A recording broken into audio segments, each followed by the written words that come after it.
नमस्कार मित्रांनो, आजच्या व्हिडिओमध्ये तुमच्या सर्वांचं स्वागत आहे. जय महाराष्ट्र. दसऱ्याच्या सर्वांना खूप खूप शुभेच्छा. तर काल म्हाडाने प्रारूप यादी पब्लिश केलेली आहे म्हाडाच्या ऑफिशियल वेबसाईटवर.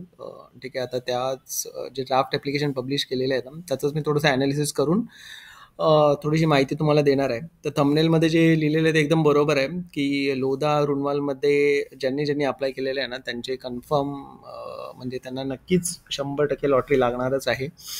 का ते मी थोडंसं ॲनालिसिस केलेलं आहे त्याच्यावरून तुम्हाला दाखवेल. ठीक आहे, आता हे जे ॲनालिसिस केलेलं आहे ना ते काल जे पण ड्राफ्ट ॲप्लिकेशन्स आलेले आहेत त्याच्या बेसिसवर केलेलं आहे.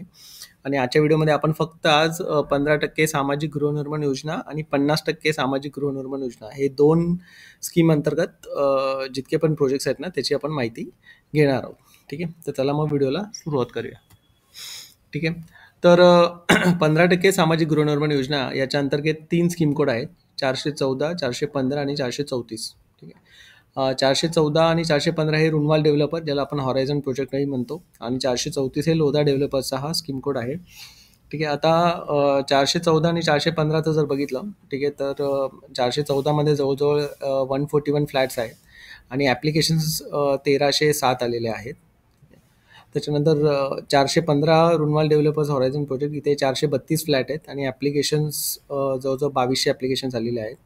तसंच लोधा डेव्हलपर्समध्ये 2,500 ॲप्लिकेशन 2,500 फ्लॅट्स आहेत आणि ॲप्लिकेशन्स खूप कमी आलेले आहेत, म्हणजे 1500 ॲप्लिकेशन्स इकडे आलेले आहेत. आता हे जे ॲप्लिकेशन्स आलेले आहेत ना, हे जे आपले काल प्रारूप यादी जी जाहीर झाली त्याच्या बेसिसवरती हा डेटा काढलेला आहे मी. ठीक आहे, तर तुम्ही बघू शकता की आता या स्कीम कोडला 414ला प्रत्येक फ्लॅटच्या मागे जवळजवळ 9 ॲप्लिकेशन्स आहेत. तसंच 415मध्ये सुद्धा प्रत्येक फ्लॅटच्या मागे 5 ॲप्लिकेशन्स आलेले आहेत आणि लोधामध्ये तर जेवढे फ्लॅट्स आहेत त्याचे तेवढे ॲप्लिकेशन्स आलेले नाही आहेत. ठीक आहे, त्याच्या अर्धे ॲप्लिकेशन्स इथे आलेले आहेत.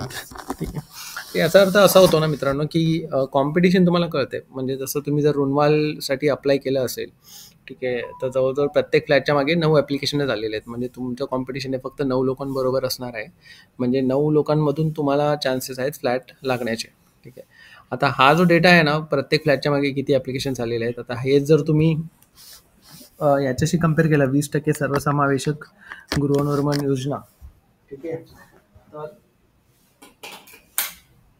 हे जर तुम्ही 20% सर्वसामाजिक सामाजिक गृहनिर्माण योजना याच्याशी कम्पेअर केलं, तर तिकडे प्रत्येक फ्लॅटच्या मागे जवळजवळ 1,500 ते 2,000 ॲप्लिकेशन झालेले आहेत. ठीक आहे, तर त्याच्या तुलनेमध्ये जर इकडे बघाल तर कॉम्पिटिशन काहीच नाही आहे आणि ॲप्लिकेशन्स पर फ्लॅटच्या हिशोबाने सुद्धा कमीच आलेले आहेत. त्यामुळे इकडे तुमचे लॉटरी लागण्याचे चान्सेस खूप जास्त आहेत. तर ज्यांनी कोणी इथे अप्लाय केलेलं आहे आणि जर तुमचं प्रारूप यादीमध्ये ॲक्सेप्टेड लिस्ट ऑफ ॲप्लिकेशन्समध्ये नाव आलेलं आहे, तर आय थिंक तुम्हाला लॉटरी ही 100% लागेलच. ठीक आहे, आता हे मी पुढे दाखवतो तुम्हाला डेटा. आता इथे बघू शकता रुनवाल डेव्हलपर्सचं आहे याच्यामध्ये सगळी माहिती. ठीक आहे, आता जसं आपण बघितलं इथे 141 फ्लॅट्स आहेत रुनवाल डेव्हलपरचे आणि इथे 1317 ॲप्लिकेशन्स आलेले आहेत. ठीक आहे, आता त्याच्यामध्ये सुद्धा वेगवेगळे कॅटेगरी वाईज आपण बघणार आहोत, की जनरल कॅटेगरी, SC ST वगैरे है ना, इकडे किती ॲप्लिकेशन्स आलेले आहेत. ठीक आहे, आता इथे जनरल कॅटेगरीमध्ये जवळजवळ 73 फ्लॅट्स आहेत आणि इथे ॲप्लिकेशन्स 1120 आलेले आहेत. तसंच SCमध्ये 15 फ्लॅट्स आहेत, तिथे 100 ॲप्लिकेशन्स आलेले आहेत. STमध्ये 10 फ्लॅट्स आहेत आणि ॲप्लिकेशन्स 11 आलेले आहेत. ठीक आहे, तर आता जिथे जिथे मी ग्रीन मार्क केलेला आहे ना, त्याचा अर्थ तिथे तुमचे 100% तुम्हाला लॉटरी ही कन्फर्म झालेली आहे. ठीक आहे, जसं ते STमध्ये बघा 10 फ्लॅट्स आहेत आणि ते 11 ॲप्लिकेशनच आलेले आहेत. त्याच्यामुळे इकडे एखाद्याला नाही मिळणार, पण बाकीचे जे 10 लोक आहेत त्यांना नक्कीच तुम्हाला इकडे लॉटरी मिळेल. इथे X आणि इथे CG सेंट्रल गव्हर्नमेंट एम्प्लॉई आहे, तिथे 3 फ्लॅट्स आहेत आणि 3च ॲप्लिकेशन झालेले आहेत. म्हणजे ज्यांनी कोणी 3 लोकांनी इथे अप्लाय केलेलं आहे त्यांना 100% या येत्या 11 तारखेला जेव्हा लॉटरी होणार आहे तेव्हा तुम्हाला मिळणार आहे. तसंच आर्टिस्टही इथे 3 फ्लॅट्स आहेत आणि 2च ॲप्लिकेशन आलेले आहेत. त्याच्यामुळे आर्टिस्ट कॅटेगरीला सुद्धा इथे फ्लॅट्स तुम्हाला 100% मिळणार आहे. ठीक आहे, आता थोडं जनरल कॅटेगरीचं आपण बघून घेऊ. जसं मी सांगितलं इथे 73 फ्लॅट्स आहेत आणि 1120 ॲप्लिकेशन्स आलेले आहेत. तर पर फ्लॅटचा हिशोब जर केला ना, तर इथे प्रत्येक फ्लॅटच्या मागे फक्त 15 ॲप्लिकेशन्स झालेले आहेत. ठीक आहे, तर इथे सुद्धा कॉम्पिटिशन खूप कमी आहे. त्याच्यामुळे चान्सेस तुम्हाला रुनवालमध्ये लागण्याचे खूप हाय आहेत. तसंच संकेत क्रमांक 415 जर बघितलं, तर इथे ST कॅटेगरीमध्ये बघा 17 फ्लॅट्स आहेत आणि इथे 20 ॲप्लिकेशन्स आलेले आहेत. ठीक आहे, आता 3 लोकांना कदाचित मिळणार नाही, पण बाकीचे जेवढे पण आहेत तेवढे 90% लोकांना त्यांना मिळेल इकडे. त्याच्यानंतर इथे 7 डिफेन्ससाठी 7 फ्लॅट्स अवेलेबल आहेत आणि इथे फक्त 2च ॲप्लिकेशन झालेले आहेत. त्याच्यामुळे इकडे 100% तुम्हाला मिळेल ज्यांनी कोणी अप्लाय केलेलं आहे. इथे MP, MLA, MPCसाठी 4 फ्लॅट्स अवेलेबल आहेत आणि इथे एकच ॲप्लिकेशन आलेलं आहे. सेंट्रल गव्हर्नमेंटसाठी 6 फ्लॅट्स आहेत आणि इथे फक्त 3च ॲप्लिकेशन झालेले आहेत. ठीक आहे. तर जिकडे फ्लॅट जास्त आहेत आणि ॲप्लिकेशन्स कमी आहेत किंवा ॲप्लिकेशन तेवढेच आले आहेत ना, त्यांना 100% तुम्हाला तिकडे लॉटरी लागण्याचे चान्सेस खूपच जास्त आहेत. ठीक आहे. आता इथे 415 आपण जनरल कॅटेगरीचं बघून घेऊ. इथे 279 फ्लॅट्स आहेत आणि इथे ॲप्लिकेशन झालेले आहेत जवळजवळ 1800. तर आता याचा जर थोडंसं पर फ्लॅट हिशोब केला तर पर फ्लॅट ॲप्लिकेशन तिकडे जवळजवळ 6 ते 7 ॲप्लिकेशन आलेले आहेत पर फ्लॅट. ठीक आहे. इकडे आलेले आहेत 15 ॲप्लिकेशन्स पर फ्लॅट. जनरल कॅटेगरीज सांगतोय मी. इथे पर फ्लॅट 15 ॲप्लिकेशन आलेले आहेत. तर इथे पर फ्लॅट 7 ॲप्लिकेशन आलेले आहेत. ठीक आहे. त्याच्यामुळे इकडे पण ज्यांनी कोणी जनरल कॅटेगरीमध्ये या स्कीम कोडला अप्लाय केला असेल त्यांना इकडे चान्सेस जास्त आहेत लॉटरी लागण्याचे. ठीक आहे. तर ओव्हरऑल सांगायचा हाच माझा प्रयत्न आहे की रुनवालसाठी ना कॉम्पिटिशन तशी खूप कमी आहे. ठीक आहे. म्हणजे पर फ्लॅट फक्त 9 आणि ते पर फ्लॅट फक्त 5 ॲप्लिकेशन आहेत. त्याच्यामुळे तुम्ही एकदम हाय होप्स ठेवू शकता तुम्हाला लॉटरी लागण्याचे. आणि काहींचे तर जिथे मी ग्रीनमध्ये मार्क केलं आहे त्यांना तर 100% लॉटरी मिळालीच आहे असं समजा. आता आपण लोधाचं बघूया. लोधाचं खूप इंटरेस्टिंग आहे. ठीक आहे. लोधामध्ये बघा 2,500 फ्लॅट्स आहेत आणि ॲप्लिकेशन्स फक्त 1400 आलेले आहेत. म्हणजे फ्लॅट जास्त आहेत आणि ॲप्लिकेशन्स टोटलच कमी आलेले आहेत एवढे. त्याच्यामुळे जेवढे पण ग्रीनमध्ये दिसत आहेत ना, ज्यांनी कोणी ज्या कॅटेगरीमध्ये अप्लाय केलं असेल त्यांना सर्वांना लोधामध्ये फ्लॅट्स मिळणार आहेत 100% खात्री. ठीक आहे. जसं जनरल कॅटेगरीमध्ये बघितलं तर 1260 फ्लॅट्स अवेलेबल आहेत आणि ॲप्लिकेशन्स बघा त्याच्याहून कमी आलेलं 1164. म्हणजे ज्यांनी कोणी जनरल कॅटेगरीमधून लोधासाठी अप्लाय केलेलं आहे त्यांना 100% फ्लॅट मिळणार आहे. तेच सेम असणार आहे SC ST कॅटेगरीसाठी. DT, journalist, physically handicap, ex serviceman, state government, central government आणि आर्टिस्ट. ठीक आहे. आता इथे SGसाठी स्टेट गव्हर्नमेंट एम्प्लॉयसाठी बघा 122 फ्लॅट्स ठेवलेले, फक्त 21च ॲप्लिकेशन आलेले आहेत. आर्टिस्टसाठी 49 फ्लॅट्स ठेवलेले आहेत, फक्त एकच ॲप्लिकेशन आलेलं आहे.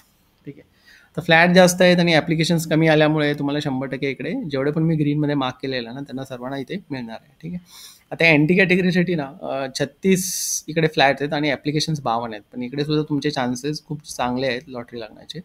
ठीक आहे. बाकी डिफेन्स, MLA आणि हे सगळं बघितलं तर इकडे फ्लॅट्स आहेत पण इथे ॲप्लिकेशन्सच आलेले नाही आहेत. ठीक आहे. तर हे होते 3 रुनवाल आणि लोधा. आणि त्याच्यामध्ये सुद्धा लोधामध्ये ज्यांनी अप्लाय केलेलं आहे त्यांनी तर 100% तुम्हाला इकडे कन्फर्म विजेते आहात तुम्ही. फक्त आता तुमचे पेपर वर्क व्यवस्थित क्लिअर पाहिजे आणि एकदा तुमचं नाव चेक करा ॲक्सेप्टेड लिस्ट ऑफ ॲप्लिकेशन्समध्ये आलं आहे का. ह्या 2 गोष्टी जर असेल तर 11 तारखेला जी लॉटरी लागणार आहे त्याच्यामध्ये तुम्ही तुमचं नाव अपेक्षा ठेवू शकता तुमचं नाव लॉटरीमध्ये विजेत्याच्या लिस्टमध्ये येण्याचं. तसंच आता आपण 50% अफोर्डेबल हाऊसिंग स्कीम. ठीक आहे. याच्यामध्ये एकच स्कीम कोड होता 437 आशा डेव्हलपर. ठीक आहे. इथे 41 फ्लॅट्स टोटल माड्याने दिलेले आणि ते ॲप्लिकेशन्स 1319 ॲप्लिकेशन झालेले आहेत. म्हणजे पर फ्लॅटच्या मागे 32 ॲप्लिकेशन झालेले आहेत. म्हणजे 32 लोकांमध्ये तुमचं कॉम्पिटिशन असेल प्रत्येक फ्लॅटच्या मागे. ठीक. आता इकडे जर तुम्ही बघितलं ना तर कॅटेगरी वाईज पण मी दिलेले आहे की किती फ्लॅट्स अवेलेबल आहेत आणि किती ॲप्लिकेशन झालेले आहेत. ठीक आहे. यातून तुम्हाला एक कल्पना येईल की तुमचे किती चान्सेस आहेत. ठीक आहे. जसं इथे जनरल कॅटेगरीमध्ये 21 फ्लॅट्स आहेत आणि ॲप्लिकेशन आलेले आहेत 1000. ठीक आहे. तर इथे जवळजवळ पर फ्लॅट हिशोब काढला तर 50 ॲप्लिकेशन्स आहेत. पर फ्लॅटच्या मागे 50 ॲप्लिकेशन्स आलेले आहेत. तसंच SC STमध्ये बघा तर 2 फ्लॅट्स आहेत आणि इथे 19 ॲप्लिकेशन्स आलेले आहेत. म्हणजे प्रत्येक फ्लॅटच्या मागे 9 ॲप्लिकेशन्स तुम्ही पकडू शकता. ठीक आहे. इथे आर्टिस्टमध्ये एकच फ्लॅट आहे, एकच ॲप्लिकेशन आलेलं आहे. तर ज्या कोणी व्यक्तीने इथे अप्लाय केलेलं असेल त्याला नक्कीच 11 तारखेला पण तो विजेता म्हणूनच त्याचं नाव बाहेर येईल. ठीक आहे. तसंच इथे स्टेट गव्हर्नमेंट, सेंट्रल गव्हर्नमेंट सुद्धा तुम्ही बघाल तर इथे एकच फ्लॅट आहे आणि इथे 3च ॲप्लिकेशन आलेले आहेत. त्याच्यामुळे इकडे सुद्धा कॉम्पिटिशन जास्त नाही आहे. तर ही सगळी माहिती होती. ठीक आहे. तर आज आपण व्हिडिओमध्ये 2 स्कीम कोड बघितले. एक तर 2 योजना बघितल्या, 15% सामाजिक आणि एक 50% सामाजिक गृहनिर्माण योजना. ठीक आहे. असंच मी 20% सुद्धा करणार आहे आणि बाकीचे म्हाडाचे टेनंट्स आहेत त्याच्यासाठी पण करणार आहे. मग त्यातून सुद्धा तुम्हाला एक कल्पना येईल की तुमचे किती चान्सेस आहेत लॉटरी लागण्याचे. 20% सर्वसमावेशक गृहनिर्माण योजनेमध्ये तर जास्त होप्स ठेवू नका कारण की तिकडे जवळजवळ 1.5 लाखाच्या वर ॲप्लिकेशन्स आलेले आहेत. ठीक आहे. त्याच्यामुळे तिकडे तर कॉम्पिटिशन खूप असणार आहे. पण तरीसुद्धा आपण प्रत्येक प्रोजेक्ट वाईज ती माहिती घेणार आहोत. थोडासा वेळ द्या मला. मग त्यातून तुम्हाला एक कल्पना येईल की कुठल्या प्रोजेक्ट्सला जास्त डिमांड होते. मग आपले टॉप 5 टॉप 7 लोकेशन्स बरोबर होते का, जे आपण सांगितलेले किंवा बरेच इतर यूट्यूबर्सने सुद्धा सांगितलेले, त्यातून तुम्हाला सुद्धा एक ऑडियन्स म्हणून कल्पना येईल. ठीक आहे. ही सगळी माहिती होती मित्रांनो. ठीक आहे. तुम्ही व्हिडिओ मध्ये मध्ये पॉज करून जिथे तुम्ही अप्लाय केलं असेल ज्या कॅटेगरीमधून, तिकडे तुम्ही तुमचे चान्सेस बघू शकता. ठीक आहे. तर व्हिडिओ आवडला असेल तर प्लीज लाईक, शेअर आणि सबस्क्राईब करा आणि पुन्हा एकदा तुम्हाला दसऱ्याच्या खूप खूप शुभेच्छा.